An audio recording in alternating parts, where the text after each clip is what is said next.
And when I realized it was, that real, I went cold, actually. I don't know if people can identify with that. People have experienced a similar thing, is that you shut down right away. Tears in heaven. It's one of the most heartbreaking songs ever written. A melody so delicate, it feels like it's afraid to break. But one day, Eric Clapton swore he would never play it again. The reason? A pain so deep, even music, the very thing that had saved him before, couldn't touch it. And the truth is, unless you know the story behind Tears in Heaven, you'll never hear it the same way again. This is Behind the Hit, where we uncover the untold stories, hidden heartbreaks, and shocking twists behind music's greatest songs. If you love discovering the truth behind the music, make sure you subscribe, because today we're diving into the song that broke Eric Clapton, and the reason he walked away from it forever. By the early 1990s, Eric Clapton had already lived a life most musicians could only dream of and survive only in stories. From the blues clubs of London to the biggest arenas in the world, Clapton had been crowned one of the greatest guitarists of all time. But behind the applause, there was wreckage. Years of heroin and alcohol addiction had taken their toll. Romantic scandals had made headlines, including the infamous love triangle that ended his friendship with George Harrison. And while Clapton had a reputation for brilliance on stage, offstage, he was drifting. Then came Conor.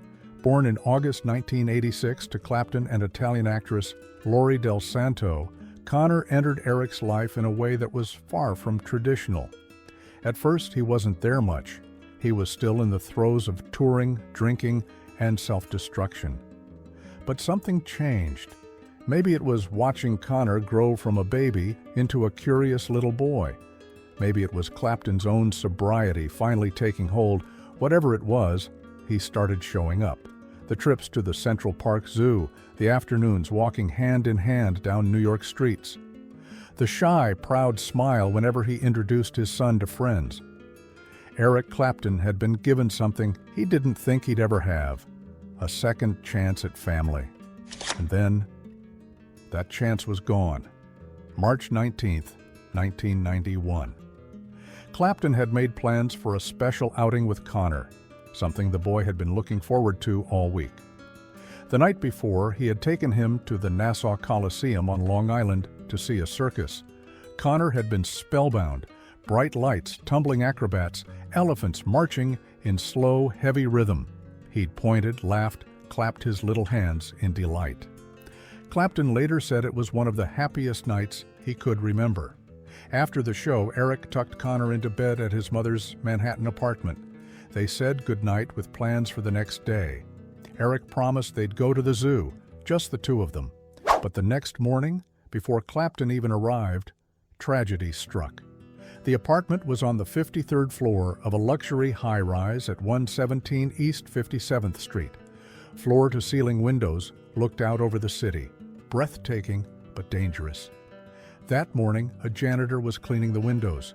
One was open to air out the apartment. In the kind of moment that happens before you realize it's happening, Conor ran through the hallway, curious and full of energy. And then, he was gone.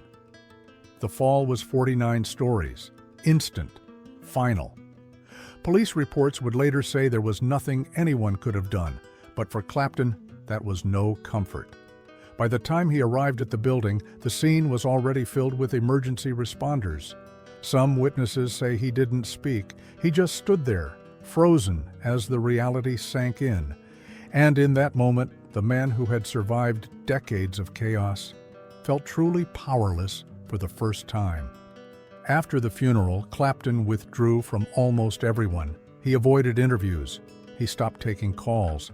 The guitar that had always been his escape sat untouched. Friends said he was like a shadow, eating little, sleeping less, drifting through rooms without speaking. For a man who had fought and clawed his way back from addiction, this grief was a different kind of battle. It couldn't be conquered. It had to be endured. And yet, in the stillness of those weeks, something began to change. Not relief, not even hope, but a quiet urge to say goodbye in a way words alone couldn't. One afternoon, Clapton picked up his guitar again. At first it was mechanical, fingers moving without thought. But then came a melody, slow, hesitant, almost like it was afraid to exist. The chords carried a question. Would it be the same if I saw you in heaven? It wasn't a song yet, just a fragment that hurt to play, but hurt more to leave unsaid. Clapton knew he needed help shaping it into something whole, and there was only one person he trusted to help him tell this story. Will Jennings was already a respected songwriter with credits on huge hits like Up Where We Belong, but more importantly, he understood loss. When Clapton explained that this was for his son and that it had to be real, not polished, Jennings listened. He later recalled, Eric had the first verse and he told me the song was about his boy. We didn't want to be clever, we wanted to be honest. If it wasn't honest, it wouldn't work. They kept the lyrics simple, direct, almost like a conversation, because in a way, that's what the song was, a message across the impossible distance between father and son. When Clapton and Jennings finished the song, Clapton didn't rush to release it. In fact, there was no album in the works. The first place the world would hear Tears in Heaven wasn't on a Clapton record, it was in a movie. The film was Rush, a gritty crime drama about two undercover narcotics officers spiraling into drug addiction. The director, Lily Finney Zanuck, asked Clapton to compose the soundtrack. As they talked about the film's themes, loss, redemption, and the long road back from pain, Clapton realized something. This song belonged here. The recording session was stripped down to its bare essentials. No flashy production, no walls of sound, just Clapton's voice, his guitar, and a few carefully chosen touches. Delicate percussion, soft keys, like someone speaking in a whisper because the truth is too heavy to say out loud. In the control room, there was no applause at the end of each take, just a stillness that hung in the air, as if no one wanted to break the spell. Because everyone there knew, they weren't just recording a song, they were capturing a father's grief. When Tears in Heaven was released in January 1992, it didn't just chart, it connected. I don't belong here in heaven. Within weeks, it was everywhere. Radio stations played it on repeat. MTV aired the video constantly. Listeners didn't just like the song, they felt it. Letters began arriving for Clapton from people who had lost children, parents, partners. They wrote about how the song had said the things they couldn't, how it gave them permission to cry. In March 1993, the song swept the Grammy Awards, Record of the Year, Song of the Year, and Best Male Pop Vocal Performance. Clapton accepted each one with a quiet humility, almost as if the accolades weren't his to own, because in a way, they weren't. They belonged to Conor. If the Rush version was the first time people heard Tears in Heaven, the MTV Unplugged performance was the moment it became immortal. Here in heaven. In January 1992, Clapton recorded the now iconic acoustic set at Bray Studios in England. Tears in heaven. Sitting in a circle with his band in front of a small audience, he played Tears in Heaven as if the room was holding its breath. No electric guitars, no big solos, just a warm, intimate version that made the pain in every word impossible to ignore. That performance went on to sell over 26 million copies worldwide, making it one of the best-selling live albums of all time. And Tears in Heaven became its emotional centerpiece. But while the world was embracing the song, Clapton was still deciding how, and if, he wanted to live with it. For more than a decade, Clapton kept Tears in Heaven in his live set. Night after night, he would stand on stage, guitar in hand, and revisit the moment that shattered his life. Some nights he could make it through without faltering. Other nights, the lyrics caught in his throat. Fans would notice his voice soften on certain lines, or his eyes drop to the floor.